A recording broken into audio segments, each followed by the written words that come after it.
by Rasulullah sallallahu alaihi wasallam as night watchmen. Keep a watch over us. Hazrat Ammar bin Yasir and Abbad bin Bishr. So they decide amongst themselves, let's one of us go to sleep and the other one stay awake. So Abbad radiallahu ta'ala anhu, he decides to stay awake. Ammar bin Yasir goes to sleep. Now the Sahaba Kiram, their occupation, their hobby to fill their free time was deen. The purpose of their life was deen. Everything about them was deen. Practicing upon the commandments of Allah and following the ways of Rasulullah sallallahu alaihi wasallam.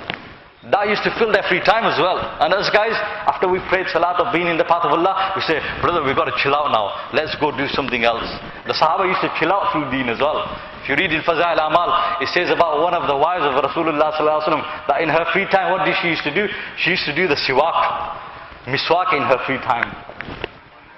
Practicing upon the sunnahs of Rasulullah sallallahu alaihi wasallam and following the commandments of Allah. This was the whole life. This is why they gained the success that they gained. So this one Sahabi, he's thinking, what shall I do now with this time that I've got? My observation is, I say to the brothers now, I say, there was a time when, once upon a time, when if a person came to the masjid early, people like me, Allah forgive me, make dua for me. If the salat is at 11 o'clock, I'll get there at 2 minutes to 11. I won't go 15 minutes before, half an hour before. Allah forgive us. But if sometimes it happens, I'm thinking namaz is at 11, salat is at 11 o'clock. And it turns out salat is at 11:15. So now I've come to the masjid early, 15 minutes, 20 minutes early, by accident.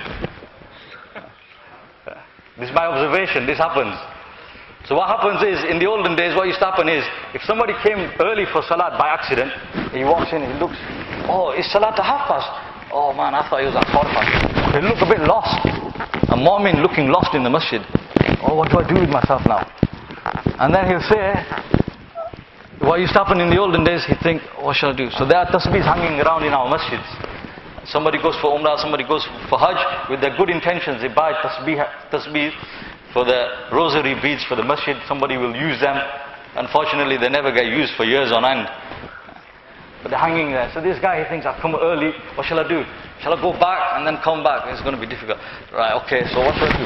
So he grab a tasbih. Majburi mein. Because he's got time to kill. Men speak of killing time, whilst time quietly kills them, as somebody said. You say to people, what are you doing? I'm just chilling, bro. It's killing time. No, you're not killing time, bro. Time's killing you. Time will come when you drop dead. So make your time valuable. So now he'll grab a tasbih. He used to grab a tasbih, grab a Quran, grab a kitab and read a kitab for a while. He's got a few minutes spare. My observation now is people coming to the masjid, illa mashallah. People like me coming to the masjid, oh, namaz is at 1:30. Oh, I thought it was at 1:15. Okay, look a bit lost. Then what does a person do? Reaches for his blessed and beloved mobile phone. Let me clear out my inbox. Isn't it? Allah. Oh yeah, I have to call that guy, I have to text this guy, this, that. Oh yeah, I've got these jokes I didn't read, let me read them. So the Sahaba Kiram would occupy themselves, their free time with salat. So Abbad radiallahu anhu, he says, Allahu Akbar, he starts his salat. And then he comes and he sees that there's something here. Maybe it's a person, maybe it's a pillar, maybe it's a tree. So he lets fly an arrow, and this arrow hits a target. It pierces the body of Abbad radiallahu ta'ala. Allahu Akbar. An arrow piercing his body. And Abbad radiallahu is in his salat.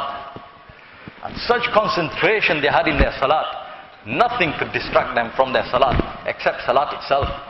Abu Rayhana radiallahu ta'ala, Allahu Akbar, comes back from a journey, a long journey. And when a person's been away for a long time, those of us who are married and who go for 4 months or something, when we come back, it's like honeymoon again. So he's come back, now his wife's waiting for him that night. And she's perfumed herself and decorated herself. She's waiting, and he comes back after Isha Salat, he comes to the house, and she's there, all beautiful, waiting for him. And he was a human as well. They had desires as well. They had blood inside them. They had a heart.